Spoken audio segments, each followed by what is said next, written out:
Bienvenidos a la pequeña España. Me piden que profundice el asunto de Macron y me llegan informaciones explosivas de China.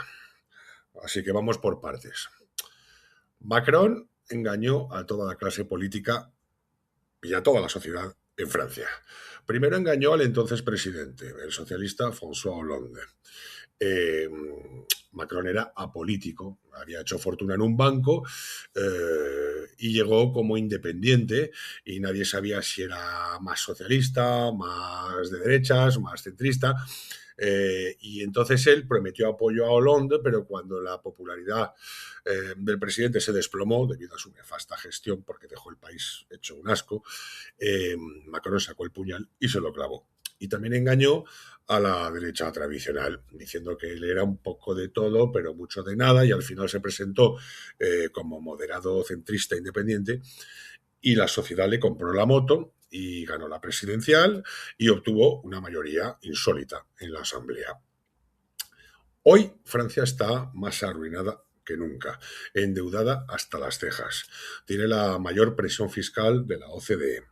Hay barrios enteros en todas las ciudades del país dominados por narcotraficantes e islamistas, con policías políticas totalmente ilegales, barrios en los que las fuerzas del orden no pueden entrar, tienen la peor sanidad, la peor educación, la peor burocracia. Ese es el balance de Macron. Está Francia hecha un asco. En materia internacional, Francia tiene un elevado concepto de sí misma como nación. Considera que tiene la mejor gastronomía, la mejor cultura, que es diferente y que pertenece al grupo de los más grandes. Nada de eso es cierto. Winston Churchill, entonces primer ministro británico, que ya quisiera tener para España, invitó a la mesa de los vencedores de la Segunda Guerra Mundial a Francia. ¿Por qué? Porque Churchill estaba arrinconado entre Truman y Stalin.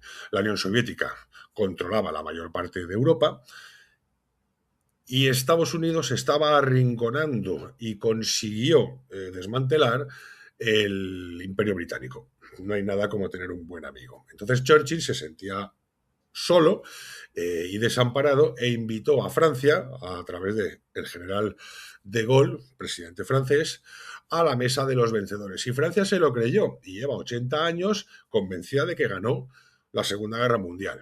Francia no ganó, Francia la perdió en 1940 ante las tropas alemanas. La Guerra Mundial la ganaron la Unión Soviética, Estados Unidos y Gran Bretaña. Macron no tiene ideología, sino intereses personales. Es arrogante, es narcisista, igual os recuerda a alguien. Como no puede presentarse un tercer mandato en Francia, necesita salir porque no quiere hacer carrera como lobista ni regresar al mundo de las finanzas. Lo que quiere es el poder.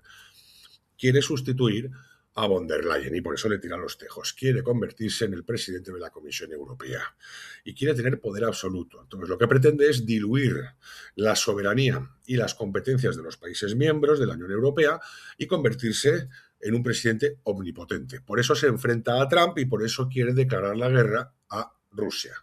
Es un psicópata de libro, capaz de mandar a nuestros hijos al frente del este a morir para que él se mantenga en el poder.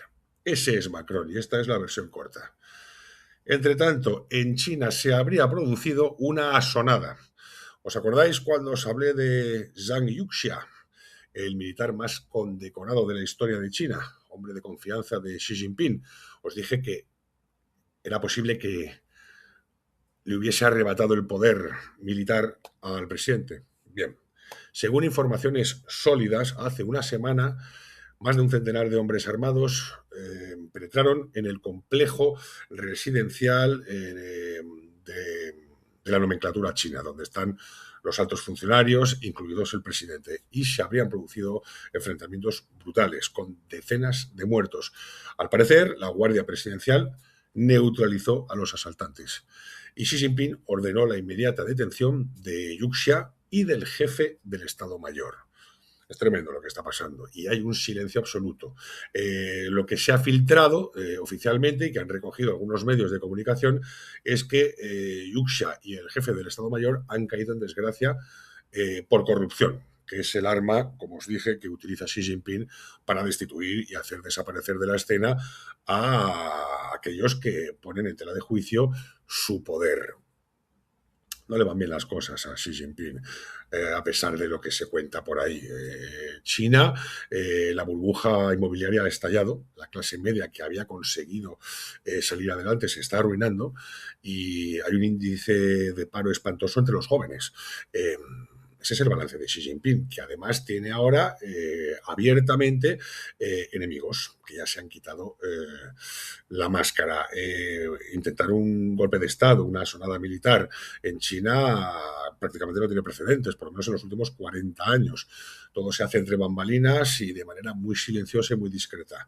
En cualquiera de los casos, el ejército ha recibido la orden presidencial de permanecer en los cuarteles y el ejército es la principal arma de disuasión y de represión en China. ¿Y sabéis quién está dando saltos de alegría? Pues Taiwán, porque los problemas internos en China son un balón de oxígeno para la pequeña isla. Todo esto son buenas noticias para nosotros, porque Xi Jinping está cada vez más solo, pero todo esto son malas noticias para los chinos, porque un tirano solo tiene más peligro que nunca. De todos modos, todo esto está por confirmar.